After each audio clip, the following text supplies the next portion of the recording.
So, etong WZI guys, makikita nyo talaga na sa nodes lumalabas yung roots. So, whenever you try to cut or to propagate your philodendron, you should cut it dun sa... So, stay safe everyone wherever you are, if you are here in the Philippines or whenever you are out. So, mag-ingat po tayo and let's take care of our health. Charot, nagsalita. Turo lang din po yan ng iba pang gardener sa amin. So, madami po talagang gardener ang gumagamit ng, for those who have been with us for quite some time, alam na alam po na yung cinnamon powder is yung ginagamit namin para...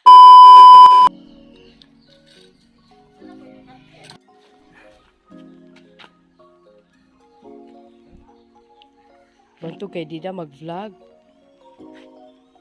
Masusuloy ko rin ang mga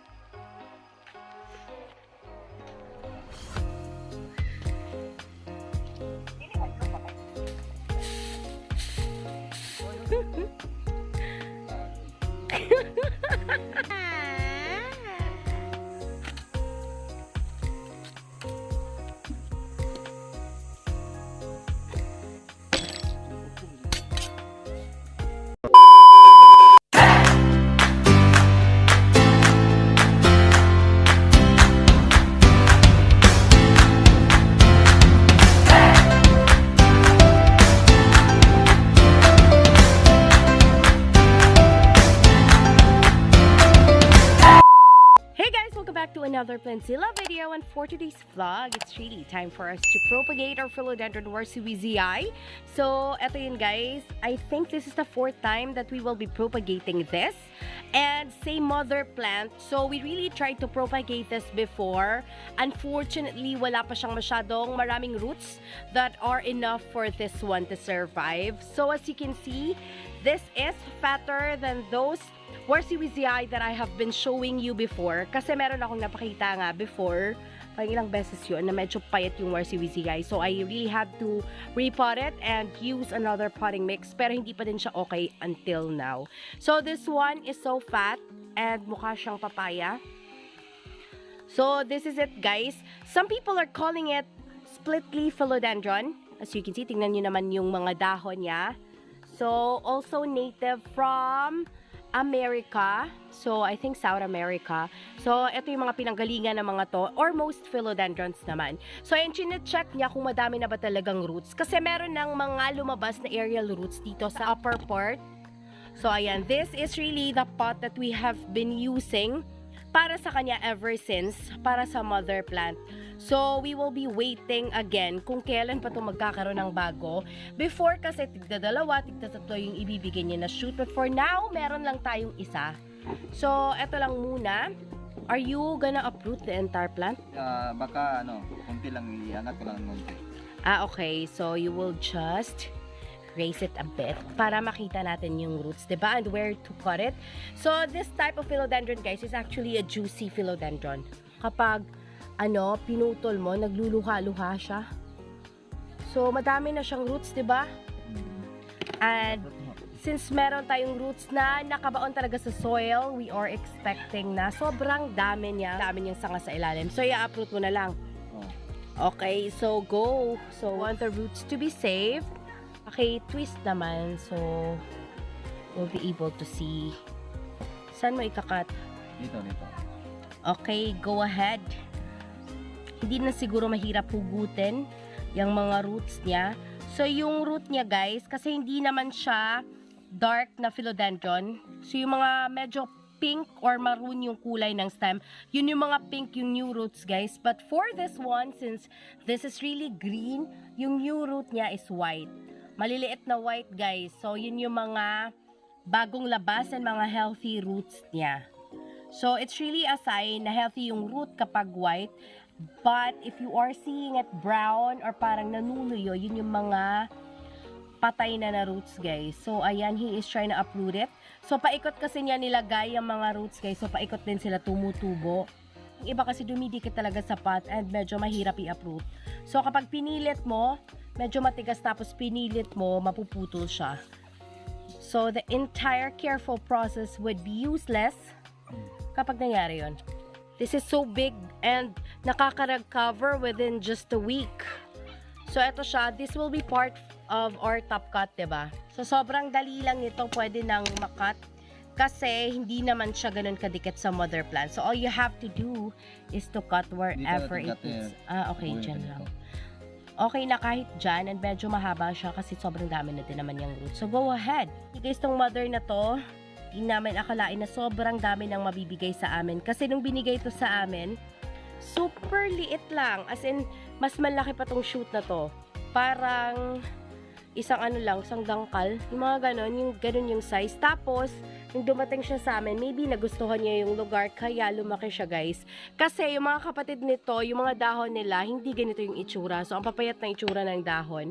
So, tungtuwa kami na tumaba siya. So, eto siguro dadagdagan na lang to ng potting mix kasi kawawa naman yung mother. Lalagyan niya ng cinnamon powder, syempre. And inaangat pa din niya yung part ng root na nakabaon pa din sa soil. Ayan.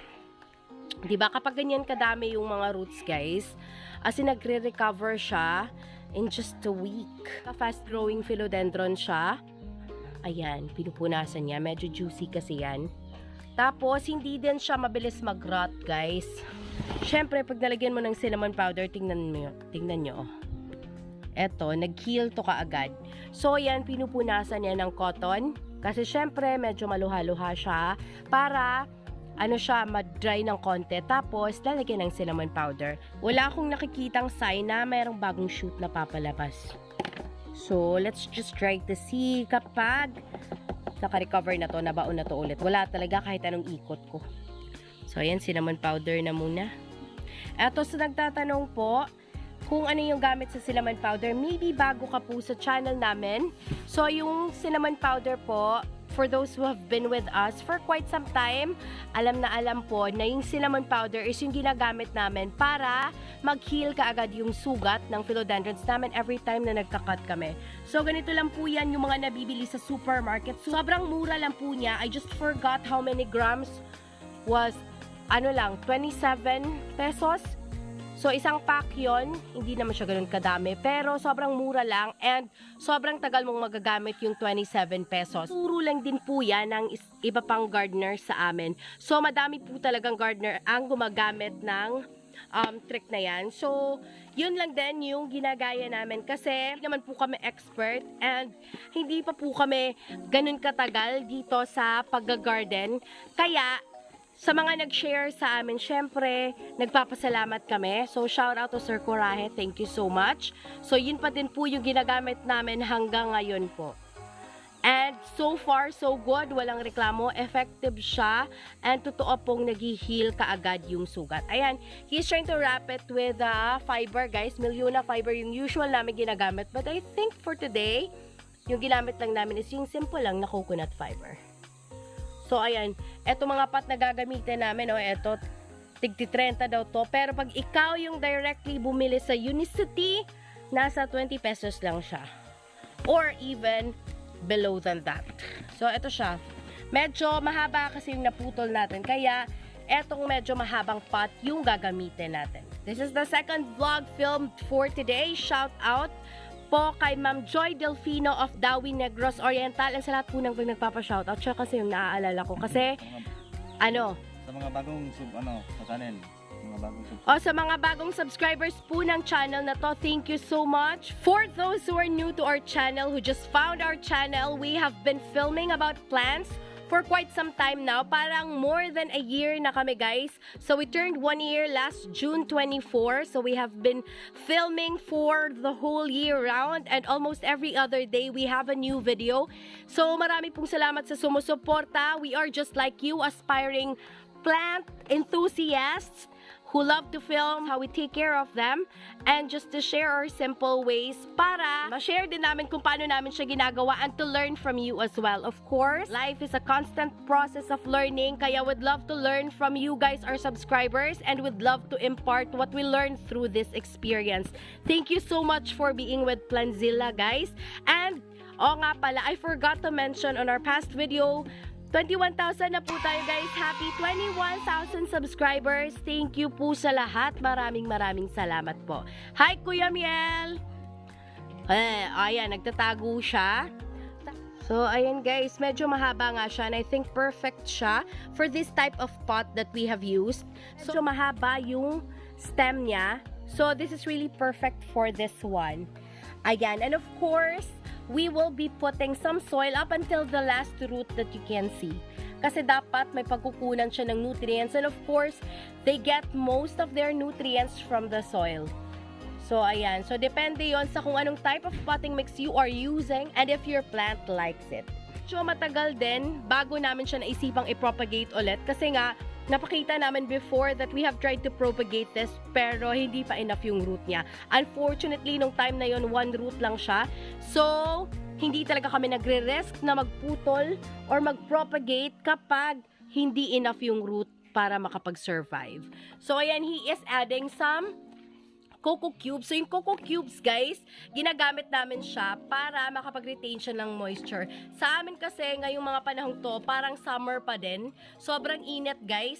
And if we will not be using coconut cubes, ayan, mabilis mag-dry yung soil, guys, kasi medyo buhaghag yung potting mix na gamit namin. So, sa tulong ng mga coco cubes na yan, since nagre-retain sila ng moisture longer compared to the rice hulls, kasi we have a lot of rice hulls in our potting mix, guys. Sobrang laki po ng tulong niya para hindi matuyo lahat ng potting mix na nasa loob ng pot.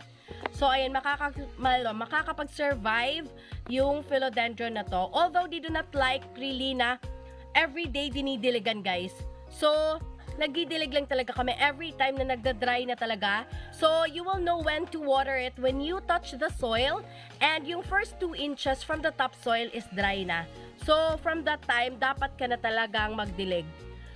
So, sobrang init, guys. So, we really had to find a way para matulungan yung plants namin. So, ayan. Moist lang gamay. Lalagay tayo ng water para syempre. Taas maguni. Oo. Hindi ka abot ay tubig diba? Kaya inigbubo na to. Okay. Kasi usually we do misting, guys. So, kapag misting yung ginagamit namin, hindi talaga madami yung water na papasok sa kanya. Kasi almost every night we do that, lalo na ngayon na mainit yung panahon. So, nagmi-mist kami almost every night, ever since pa naman. Pero pag hindi namin binasayan, so binasayan na namin ngayon, para meron na talaga siyang water sa loob. For those of you who'd love to ask, do we use as a potting mix for our plants? We have a separate video about that. And for the other plants, not just philodendrons, guys, sa iba-iba po ng potting mix, depende sa need ng plants. So there are some potting mix that we need to add charcoal on it for anthuriums, and we also have aglaonemas, guys, and even calatheas here. Although we don't have a lot, but we do use something na makakabuti sa kanila or kung ano yung mas gusto nila. Pasensya na po, I'm trying to make my voice loud because hindi pa rin po okay. May ubo pa din po ako and namamaos pa din ako, guys.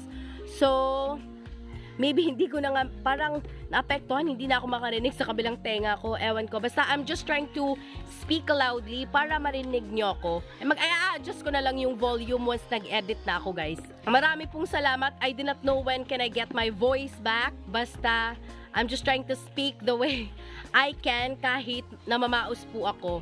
May ubo pa din po ako and may sipon. Ayoko mapacheck up kasi baka sabihin nilang COVID to.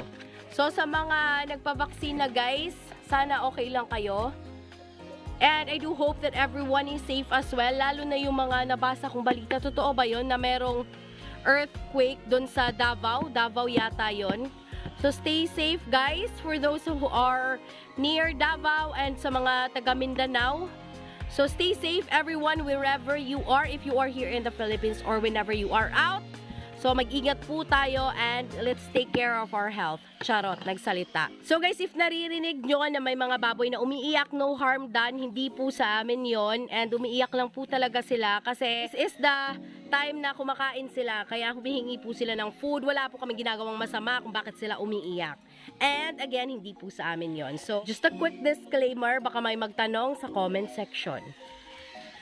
So, ayun, we are putting the potting mix. So, up until the last root that you can see. And of course, if there is any napapalabas pa.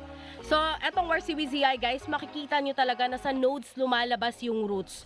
So, whenever you try to cut or to propagate your philodendron, you should cut it dun sa internodes niya or in between those stripes that you can see. Yung mga stripe niya guys, may tawag po siya. Nodes daw po yung tawag. Tapos yung gitna nila is yung internodes. Doon ka magka-cut kasi doon lumalabas sa nodes yung mga roots. Ayan, makikita o, kitang-kita. So yung line na nakikita mo dyan, dyan lumalabas yung root. And for those of you who are still looking for plants, and if you are within Bohol, you may try to inquire or visit the Facebook page of Brilliant Green by Ma'am Zinen Barrel Z Positive. And of course, kay Ma'am Virgo Chill. So they have a lot of plants, guys, that you can choose from. And also, kapag you are outside Bohol and gusto mong magpa-ship ng plants, then you may check out Ma'am Bibing Bongay's Facebook. So, yung profile picture po niya is a succulent. You are into rare plants, check out Sir Mario Bagolor's Facebook po kasi nagbibenta din po siya along with some of Sir Jojo Gallego's collection. So, check that out. So, if you are into some rare plants, so madami sa inyong naghahanap ng rare ngayon. If hindi pa nakakapag-collect, then check nyo yung mga pinagsasabi kong mga Facebook, guys. They are legit suppliers, legit sellers from Bohol. We also try joining Philodendron Bohol to find those sellers, guys. Kasali sila dun sa group na yon, group about plants. Just be mindful kasi baka makamit kayo ng scammer. Basta yung mga pinagme-mention ko na sellers, guys, Ma'am Bebeng Bungay, Ma'am Virgo Chill, Brilliant Green Garden, by Ma'am Zinen Barrel Z Positive, and of course Sir Mario Bagolor na nagbebenta ng mga collection ni Sir Jojo Gallego. So check them out. Sila po yung mga kilala naming legit suppliers dito sa Bohol. So yun guys, we're almost done with this one. I'll get to see you when we get right into the montage.